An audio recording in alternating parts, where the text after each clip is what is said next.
رات طریق اور سرد تھی، صبح سویرے بارش ہونے لگی اور مسلسل 2 بجے تک برستی رہی، جس سے لوگوں کو آنے جانے میں خاص دقت پیش آ رہی تھی۔ چونکہ بارش کے ساتھ تیز ہوائیں بھی چلی تھیں، اس لیے قریب آدھے شہر کی بجلی بند ہو گئی تھی۔ گھروں میں لالٹینیں اور موم بتیاں جل رہی تھی، جن کی ہلکی اور مدھم روشنی میں گھر والے اپنے ضروری کام نپٹا رہے تھے۔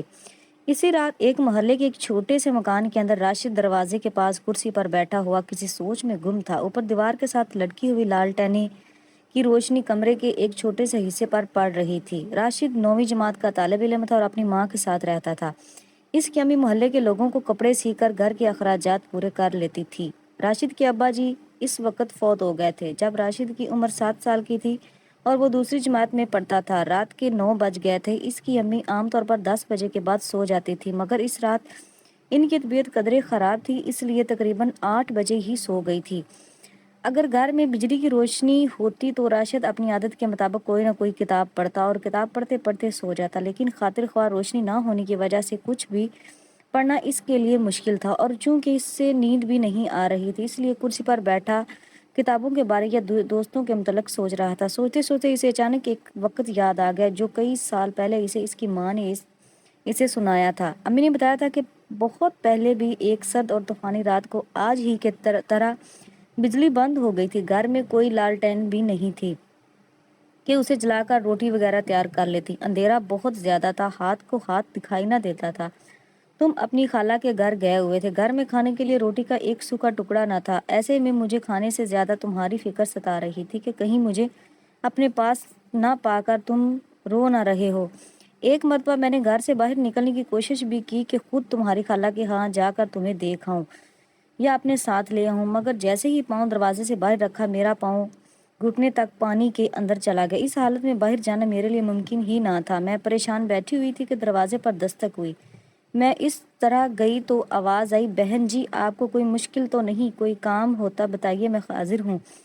میں سخت پریشان تھی کہ اس لیے اسے بتا دیا کہ میرا بیٹا اپنی خالہ کے ہاں نہ جانے کس حال میں ہے، اس کی بڑی فکر ہے۔ اس شخص نے میری بہن کا پتہ پوچھا اور چلا گیا۔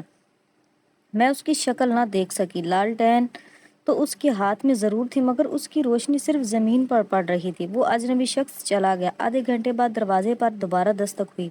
دروازے پر گئی تو وہی آواز پھر سے آئی، بہن جی آپ کا بیٹا آپ کی بہن کے ہاں گہری نیند سو رہا ہے، آپ اس کی فکر بالکل نہ کریں۔ لگتا ہے کہ آپ کھانے پینے کا انتظام نہیں کر سکیں، اس لیے میں کچھ کھانے کے لیے لے آیا ہوں۔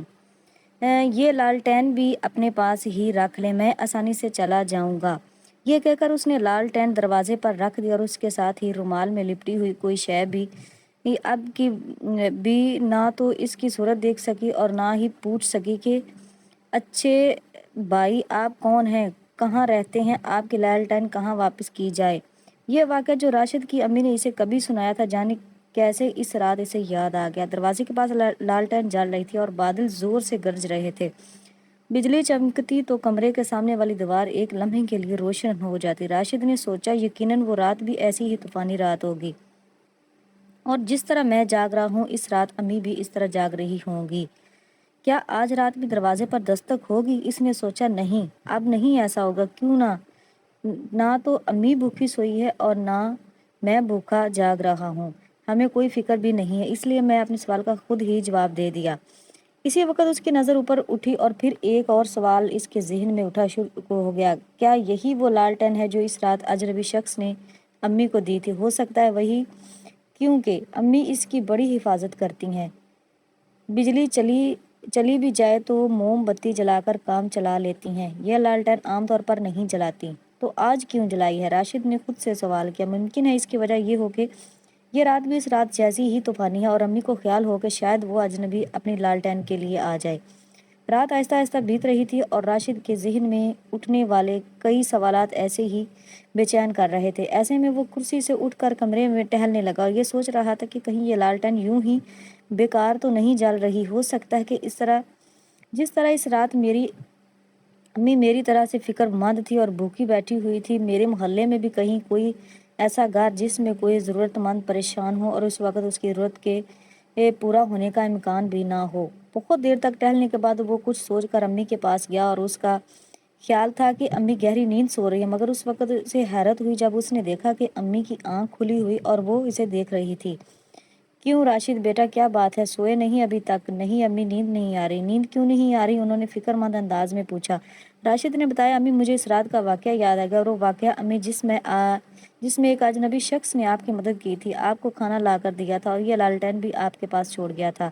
ہاں بیٹا دنیا میں ایسے نیک لوگ بھی ہوتے ہیں، کوئی فرشتہ تھا اللہ کا، میں جان ہی نہ سکی کہ کون ہے اور کون نہیں۔ راشد چند لمحے خاموش رہنے کے بعد بولا امی یہ بھی تو ممکن ہے کہ ہمارے آس پاس بھی کوئی ایسا ہی گھر ہو جسے اس وقت کسی مدد کی ضرورت ہو۔ امی نے راشد کو بازو پھیلا کر گود میں لے لیا۔ ہو سکتا ہے بیٹا، مجھے اجازت دیں امی، میں لالٹین لے کر باہر جاؤں اور کسی کو میری ضرورت ہو تو اس کی مدد کروں۔ امی سوچ میں پڑ گئی۔ راشد لالٹین کی مدد روشنی میں ایک کچے راستے پر آہستہ آہستہ قدم اٹھاتا ہوا آگے بڑھ رہا تھا۔ اس وقت تک وہ جہاں جہاں سے گزرتا اس نے تقریباً سبھی گھروں میں روشنی دیکھی تھی۔ گھروں کے اندر سے آنے والی آوازیں بہت سنی تھی۔ اپنے محلے سے نکل کر وہ دوسرے محلے میں چلا گیا۔ ایک گلی سے گزرتے ہوئے ایک ایسی جگہ پہنچ گیا جہاں روشنی بالکل نہ تھی۔ ان مکانوں کے اندر کیا لوگ نہیں رہتے؟ یہ سوال اس کے ذہن میں آیا اور اس کے ساتھ ہی اس نے اپنی لالٹین کی روشنی میں ایک دروازے پر دستک دی۔ کون ہے؟ یہ آواز کسی بوڑھے آدمی کی معلوم ہوتی تھی۔ راشد نے سوچا جی میں راشد ہوں، جی راشد۔ پھر کئی منٹ یوں ہی گزر گئے۔ آخر کار دروازہ کھلا۔ راشد نے اپنے سامنے ایک کمزور اور بوڑھے کو دیکھا۔ کون ہو تم اور کیا چاہتے ہو؟ بوڑھے نے پوچھا۔ جناب رات طوفانی اور ایسی رات میں گھر سے باہر نکلنا ذرا مشکل ہے، آپ کو کسی چیز کی ضرورت ہو تو بتائیے۔ اس لمحے بوڑھے نے جھک کر راشد کو دیکھا اور کچھ توقف کیا اور کہا اگر ایسا ہے تو مجھے بازار سے کچھ کھانے کے لیے لا دو، اللہ تمہارا بھلا کرے گا۔ ضرور لا دوں گا جناب، مجھے ایک دکان کا علم ہے جو رات بھر کھلی رہتی ہے۔ بڑی مہربانی، یہ لو پیسے، میرے لیے ایک بن کافی ہوگا۔ بوڑھے نے کرتے جیب میں ہاتھ ڈالا۔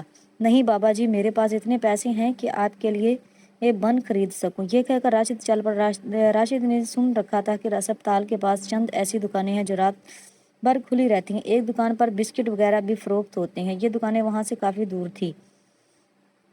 میں چلنا ویسے بھی مشکل تھا اور اندھیری رات میں تو یہ کام اور بھی مشکل تھا۔ راشد ایک بار گر بھی پڑا مگر اس نے ہمت نہ ہاری اور اپنی منزل پر پہنچ گیا۔ وہاں ایک دکان سے اس نے ایک بن، مکھن اور کچھ بسکٹ خریدے اور واپس چلنے لگا۔ آدھے پونے گھنٹے کے بعد وہ دوبارہ بوڑھے کے دروازے پر گیا۔ لیجیے بابا جی، شکریہ میرے بیٹے، اللہ تمہارا بھلا کرے۔ بوڑھا راشد کو اپنے کمرے میں لے گیا، راشد کو چارپائی پر بٹھایا اور خود کھانا شروع کیا۔ جب پیٹ بھر گیا تو وہ بولے بیٹا یہ عجیب بات معلوم ہوتی ہے۔ کون سی بات بابا جی؟ بیٹا آج سے کئی برس پہلے میں نے بھی ایسی ہی ایک طوفانی رات میں ایک عورت کے لیے کھانے کا انتظام کیا تھا تو آپ۔ راشد فقرہ بھی مکمل نہ کر سکا۔ یہ سن کر اسے سخت حیرت ہوئی اور وہ اٹھ کھڑا ہوا۔ بابا جی کوئی اور خدمت نہیں بیٹا، بہت بہت شکریہ۔ راشد دروازے سے نکلنے کا ارے بیٹا لالٹین تو لیتے جاؤ۔ بوڑھے نے راشد کو لالٹین کے بغیر جاتے ہوئے دیکھ کر کہا بابا جی یہ لالٹین آپ ہی کی ہے، اور راشد نے ساری بات سنا دی۔ بوڑھے نے لالٹین اٹھا لی۔ بیٹا میں بوڑھا ہو چکا ہوں، بیمار بھی رہتا ہوں، مجھے اس کی ضرورت بھی نہیں ہے۔ یہ لالٹین تم جیسے نوجوانوں کے لیے ہے۔ ہاں اگر ممکن ہو تو روشنی کی اس علامت کو ایک کے بعد دوسرے میں منتقل کرتے رہنا۔ اگر آپ کو ہماری ویڈیو اچھی لگی تو لائک، شیئر اور سبسکرائب کریں۔